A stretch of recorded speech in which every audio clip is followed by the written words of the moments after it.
Up from the previous video, and we've created a character with a rig, and now we're going to rig it to walk across the screen.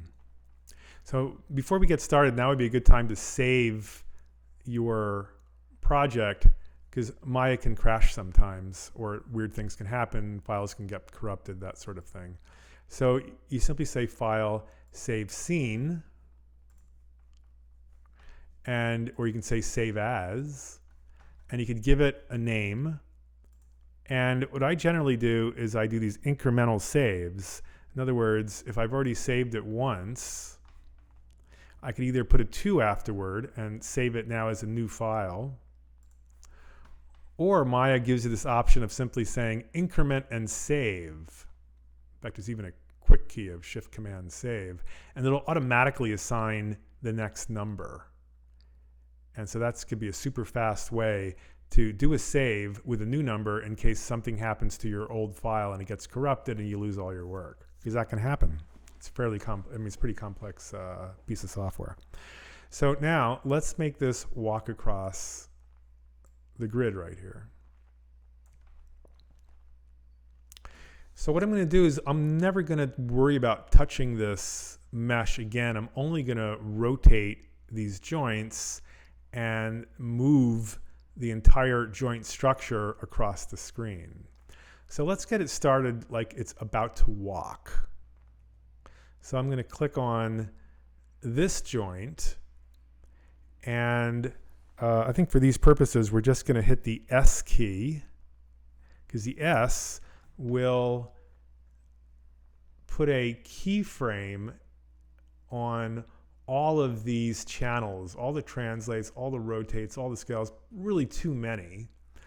I really only need the rotates, honestly, but I'm just doing this for speed. I'm just going to hit S, it does everything. And I'm also going to have my auto key turned on down here so that when I make new moves, it will record them automatically. It will make keyframes. So now I'm going to use my rotate tool and get that first foot leaning forward. Now generally when we walk, what happens is our foot will be forward and our arm will be back. So our arm goes opposite our foot, our leg. So I'm going to do the same thing. You have to put a keyframe on every single joint you're going to move, because you see there's nothing right now on this joint, because each joint will have its own keyframes in the timeline so that you can individually move these joints. So I'll hit S again, and it gets the whole row, and it puts my little keyframe at frame 1. And now I will move it like it's an arm back like this, and see it records everything and keeps the key because I have my auto key turned on. Now let's do the opposite on this side. So I'll click on the top of the leg and key it, hit S. You can really key it before or after. It doesn't make any difference. Because the auto key is turned on, it'll record whatever you do. I'll make this foot go back like this. And then I'll make this arm up here go forward. If you notice, this time I'm going the other way, where I'm going to key it. I'm going to hit my S key afterward. Like I said, it doesn't matter if you do it before or after. So now it's in its first position, like it's going to walk across the grid. So when you walk, you generally take steps at about 1/2 a second each step. And we're at 24 frames per second. So I'll go to frame 12, which will be 1/2 a second.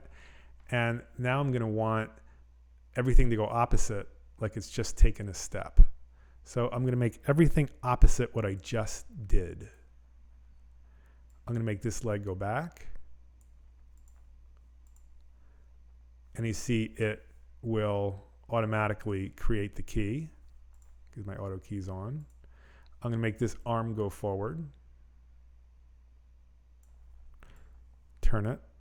And I'm now going to make this leg go forward, like it's just taken a step on the other side. And I'm going to make the arm go back. So let's see what I just did. Between frame 1 and frame 12, it does this. So it takes a step, but it stays in place. So now the idea is I need to move it forward to make it look like it's really taken a step. So I do this by moving my root joint, which will then move the entire model. So I'm going to go to my Move tool. Click on my root joint, which selects everything. And again, I have no keys on my root joint, so I better put a key there. So I'll hit S. And does everything. At frame 1. And at frame 12 now, I want it to look like it's stepped forward. So I'm going to move it forward, and I'm going to have to try to time this right. I can just kind of scrub it back and forth to make it look like it just took a step. And the idea is that I want the foot that stays planted on the ground, right here, the pivoting foot, to not change its location on the ground. I want everything else to change around it. So you just have to sort of figure out how much to move it to make it look like it stayed put. Let's see right now. It kind of moved a little bit. So I think I'll move it forward just a wee bit more at frame 12. And let's see if it looks right now. That looks a little bit better. Great. There's step 1. Now I'm going to go to frame 24, another half a second in time, and do step 2. So it's the same operation. We're going to click on these joints and make them do the opposite of whatever they were on the rotation. Make sure you only do this one rotator here, that you don't rotate too much, or else the joints are going to start to make it go sideways and all this other kind of stuff, and you may not want that. So just use this one ring right here. You could even do it in the channel box. It looks like it's the rotate Y. And there's a quick way to do this in the channel box. You can click on the rotate Y of your joint, and then use your middle mouse as a button and just drag it across the screen, and it'll scrub it. So this could be really useful too, as another way of doing this. Okay, so that's the next step. Now we just have to move it forward again by clicking in the root joint and using your Move tool to make it look like it is moving forward in space again, because if you don't, it does it on the first step, but then looks like it stays put and does kind of a moonwalk. So we're going to move it forward in space. I'm just going to eyeball it, approximate it, and then I'll adjust it. Okay, so there's step 1. And does it look like it's sort of sliding? Yeah, it's sliding a little bit. So I think I'll move it back a bit at 24. 1 step, 2 step. That's better. You can always adjust this later if you play the animation, you don't like what you see. So that's 2 steps. We'll do a couple of more steps really quick. So I'm going to go to frame 36, 12 more. Make everything go opposite. Again.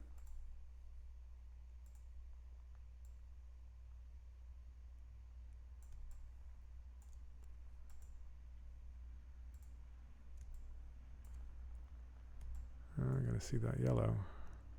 There we go. And that one, it makes the keys automatically. And again, I want to move it forward using my Move tool, take the root joint, move it approximately forward to see if that's going to work, and see if I got all my steps. 1, 2, 3. Oh, I don't like what happened on step 2, really. It's kind of sliding back. So I'll move that a little bit more forward to adjust. Don't make any extra keyframes. Just put them, go to the frame that you've already made and then make an adjustment. Let's see if that works out right. I need to go a little bit more here. Okay, great. I'll do one more step at frame 48.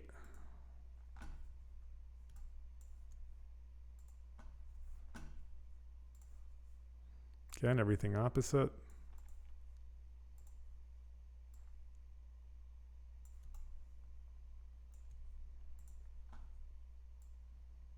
Oops, I kind of did the wrong one there.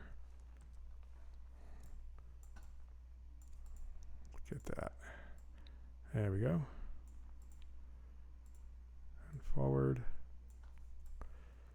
And then move it forward, the whole thing with the move tool, this root joint. Hopefully that's about right. Check out that last step. Okay, I'll hit play now. There it's moving across the screen. And now I want to make it jump off the grid and fall. So perhaps now at frame 60, half a second later, it straightens out and then decides to take a dive off the grid. So now at frame 60, I'll make everything straight, straighten it all out. Approximately, I'm not going to get it super exact because I want it to look kind of natural and organic. So I'm not going to do anything with the numbers. I'm just going to kind of eyeball it so it's fairly straight. And make it look like it sort of stepped into that position by making it go forward a little bit. Let me just look at that last step. There's the last step. Looks good. Okay, so now I want it to jump off the table, and I also want it to rotate as it jumps off, so it kind of dives a little bit. And so I need to click on this and the root, because I'm going to move the whole thing, and hit my S key right now at this frame, because right now it looks like it's only, if you see here, it's, the only thing that's red right now is a translate. I need to get these rotates. Now I could just select them and hit key selected, but I'll just hit S again. That's fine. And now it keys the whole thing at frame 60, so it's ready to go with the rotates if I want to do something new right here. So I will then rotate it, the whole thing. But it looks like it's going backward now, right, as I rotated it. So I need to correct it and make it look like now it's rotated from that moment. And it looks like, okay, because I never keyed rotates before this, it's going to slowly make that rotation. So that's not good. Let me go back in time before I did that key. And I want to start my rotation. I just clicked all my rotates. I'm going to go to frame 61 and hit S again. That way it'll have a key before I start, and it will not start the rotation too early. So now I've started the rotation at 60.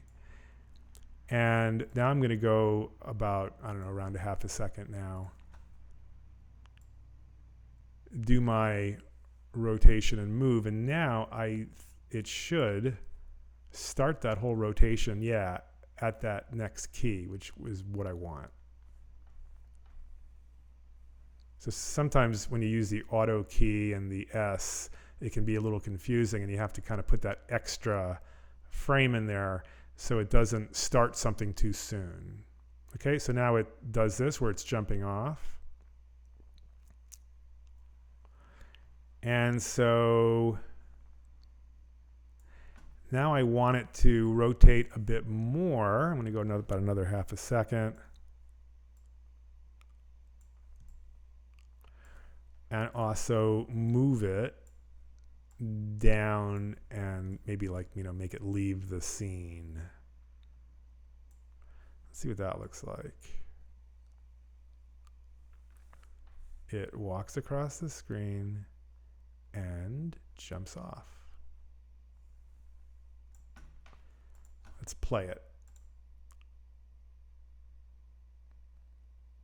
Okay, so that's what my character does. Simple animation.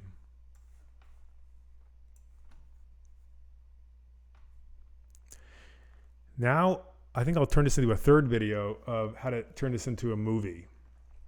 So I'm going to stop right here.